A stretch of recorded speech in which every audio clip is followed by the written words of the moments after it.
Greetings and welcome to Road Trip JA, the heartbeat of Jamaica's road. This is your excursion extraordinaire and guide, Dr. A. Thank you for joining us for this another segment of our Road Trip JA series, whereby we'll be continuing our section 1C. We'll be moving from Port Miranda community all the way to the border of Portland. For the purpose of this video, it is only for edification purposes and the entertainment value that may be derived from it. We will not be having much commentary as there is little to say as the roads remain the same. And there is no real work that is taking place until you would have reached close to the border of Portland. Then we may interrupt and intervene with some commentaries. If this is something that you're interested in, please go ahead and continue on the journey with us. For those who are new, just hit the subscribe button so that we can share more journeys like this together. If any value was added to you or you received a new perspective on these matters, go ahead and turn the like button blue. Otherwise, this is not the place for you. Feel free to share this video if you think that others may find this information useful and meaningful. And also note that all the videos that we have produced can be utilized at your own discretion. No credits or attribution required. So at this time, we'll allow you to enjoy the journey from Port Miranda all the way to the border of Portland. See you at the end of the road.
Thanks for making it this far in our videocast. As you can see, our road infrastructure is improving. This road network that we are currently driving on, even though it looks like it is newly done, this network has been done for quite some time. So this here is not in relation to the project that is currently ongoing, the Southern Coastal Highway Improvement Project. However, it will become a part of the project because the road network traverses through this geography. And as we make our way down, we are coming towards the border of Portland and St. Thomas, or St. Thomas because we're leaving from St. Thomas moving into Portland.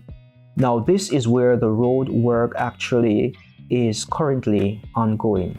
They have digged a few trenches, and just to give us an idea as to what is taking place here, this is going to be a 2-lane carriageway, and you can see the dimension of the road has already been predetermined. As we make our way forward, you can take a look on your left hand to see what is happening, and you can also see welcome to Portland. So yes, we have just left St. Thomas and now we are in Portland. And thank you for making it this far on this videocast. From us here on Road Trip JA, the heartbeat of Jamaica's road, this is Dr. A signing out. Walk, ride, drive, and fly good. See you in the next session when we'll continue our journey from the border of Portland, making our way to Manchineal, which would be the conclusion of Section 1C of the Southern Coastal Highway Improvement Project SCIP.